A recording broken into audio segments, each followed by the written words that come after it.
Hi സുഹൃത്തുക്കളെ, നമ്മളിപ്പോൾ നിൽക്കുന്നത് നമ്മൾ ചൂരൽമലയിലാട്ടോ. ചൂരൽമല പിന്നെ നമുക്കറിയാം 1.5 വർഷം കഴിഞ്ഞു ഇവിടെ അന്ന് ആ വലിയ ദുരന്തം നടന്നിട്ട്. ഇപ്പോൾ ഇന്ന് ചൂരൽമലയിൽ നമ്മൾ ആ വേലി പാലത്തിന് മുകളിലാണ് ഇപ്പോൾ നിൽക്കുന്നത്. അവസ്ഥ എന്താ വെച്ചാൽ ഞങ്ങൾ ഇന്നലെ ഈ ടൗൺഷിപ്പിൻ്റെ ഉദ്ഘാടനവുമായിട്ട് ബന്ധപ്പെട്ടാണ് ഇങ്ങോട്ട് പ്ലാൻ ചെയ്തത്. അപ്പോൾ അത് വന്ന് കണ്ടു, അവിടെ വന്ന് കണ്ടു ആളുകളുടെ ഈ ദുഃഖം ഇതൊക്കെ കണ്ടു. അപ്പോൾ എന്തായാലും ഈ സ്ഥലം ഒന്ന് കാണാതെ പോണത് ശരിയില്ലാന്ന് തോന്നി. അപ്പോൾ അതാണ് ഇങ്ങോട്ട് വന്നത്. നിങ്ങളിത് ദുരന്തം കഴിഞ്ഞ് ഉടനെ ഇവിടെ വന്നിരുന്നു. ഇപ്പോൾ ഏകദേശം 1.5 കൊല്ലമായിപ്പോൾ ഇത് കഴിഞ്ഞിട്ട്. ഇല്ല അന്ന് വന്നിട്ടില്ല. അന്ന് വരാൻ പറ്റിയിട്ടില്ല.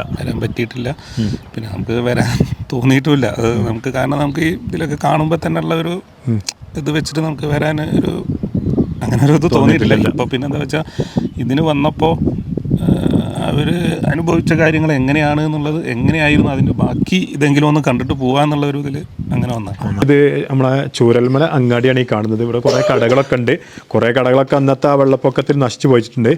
ടൂറിസ്റ്റുകൾ വരുന്നുണ്ട്, പക്ഷെ നമുക്ക് വലിയ ബെനിഫിറ്റും കാര്യങ്ങളൊന്നും ഇല്ല. കാരണം അവർ വന്ന് കണ്ടു പോവാന്നല്ലാതെ നമ്മളോട്. നിങ്ങൾക്ക് അന്നത്തെ ആ ഒരു നിങ്ങളെ വീട് ഇപ്പോൾ എവിടെയാണ്? ഇപ്പം ഞാൻ വാടകയ്ക്ക് നിൽക്കുക. അന്ന് ഇത് നടന്നപ്പോൾ അന്ന് നിങ്ങൾക്ക് ആരെങ്കിലും വീട്ടിൽ നിന്ന് ആരെങ്കിലും നഷ്ടപ്പെടുക? ഫാമിലി സേഫാണ്. റിലേഷനും അയൽവാസികളും അങ്ങനെ കുറേ ആൾക്കാർ നഷ്ടപ്പെട്ടു പോയില്ലേ? എൻ്റെ കൂടെ ഉള്ളവർക്ക് 7 ആൾക്കും വീട് പോയതാണ്. ഇപ്പോൾ ഓരോരുത്തർക്ക് വീട് കിട്ടിക്കൊണ്ടിരിക്കുന്നത്. വീട് പോയി, അതിന് പുറമെ ആൾക്കാർ കുറേ ഓരോ കുടുംബത്തിൽ നിന്നൊക്കെ വീട് പോയിട്ടുണ്ട് ആൾക്കാർ. നിങ്ങളിവിടെ കച്ചവടം ചെയ്യണോ? ഞങ്ങൾ 8 ആൾ കൂടി തന്നെ ചെയ്യുന്നത്. ഞങ്ങൾക്ക് ഇങ്ങനെ ആർമിക്കാർ ഈ പാലം ഉണ്ടാക്കിയ ആർമിക്കാർ ഒരു ചെറിയൊരു സഹായം ചെയ്തു. അവരൊക്കെ പല സ്ഥലങ്ങളിലാണ്. ഇപ്പോൾ എവിടെയാണെന്ന് നമുക്ക് തന്നെ അറിയില്ല. നമ്മളെവിടെയെങ്കിലുമൊക്കെ വെച്ച് അവരെ കാണും. വയനാടിൻ്റെ പല ഭാഗത്തായിട്ട് ആണുള്ളത്.